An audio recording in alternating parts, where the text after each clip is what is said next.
At kaugnay ng pagkamatay ng dalawang Ateneo basketball players, inatasan na ng Department of Justice ang National Bureau of Investigation na mag-imbestiga.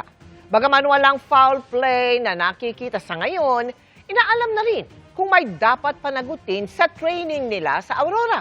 Lalo't may mga dating player na nagsabi na dumaan din sila sa tinawag nilang deadly at hell week na pagsasanay. Nakatutok si June Veneracion.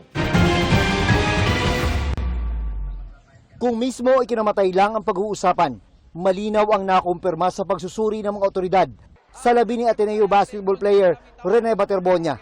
Lumalabas po na asphyxia by drowning.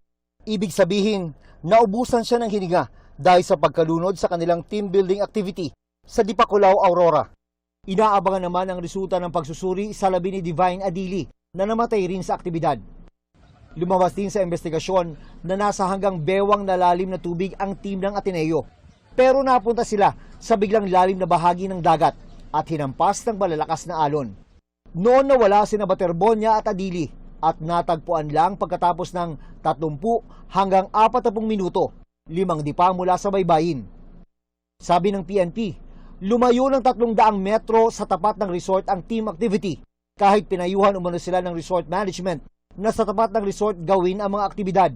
Anong una po, nung unang dating po nila, nag-uusap po sila na ito yung kondisyon ng dagat natin dito sa tapat ng resort ay safe dyan, mababaw dyan. Alam natin ang sitwasyon ng dagat dyan. Pero po, gaya nga po na sinabi ko kanina, yung pong team ay gusto ay po silang humingi po sila na huwag silang pakialam sa gagawin nila activity. Pero walang nakikitang foul play ang Aurora Police, batay sa mga affidavit ng mga nagbigay ng first aid. Kasi po sa affidavit ng lifeguard, ay haba ko po ngayon yung statement niya, ay wala akong napansin na pabigat sa paa, kamay o katawan ng player. So yun po yung sabi ng lifeguard. Sabi naman po ng tiga MDR mo ng Dipakulaw, walang anumang pasa sa kanyang katawan nang siya ay aming binigyan ng punong lunas. Walang foul play pero wala bang dapat panagutin? Tiniyak ng PNP na wala silang sisinuhin, walang cover-up at magiging transparent ang ginagawa nilang investigasyon. Ilalabas daw ang buong resulta kapag natapos na silang mag-imbestiga. As to the negligence of anybody or yung liability po ng kasino mang partido, ay ito po yung malalaman natin once the investigation has been completed. Nako-question kasi ngayon kung ano ba talaga ang ginagawa sa training. Lalo sa gitna ng paglutang ng mga dati ng interview sa iba't ibang naging basketball player ng Ateneo de Manila University. Pero wild yun. Wild talaga, wild. Sa 2022 interview na ito, halimbawa ng Shoot First podcast, ay tinanong sina Gian Mamuyak at Tyler Chu tungkol sa kanilang naging training camp sa Aurora, parehong probinsya kung saan namatay sa training sina Baterbonia at Adili. Balita ko talaga may isang, baka nga yun, parang training camp yun dating. So, morning. Iba pa ata. Iba pa yun. Parang sundalo daw talaga, bro. Ano yung ibig sabihin nung parang narinig ko na pang sundalo? Walang basketball dun. As in, Bootcamp, walang basket, walang bola. Wild. dagat lang tsaka buhangin. Yep.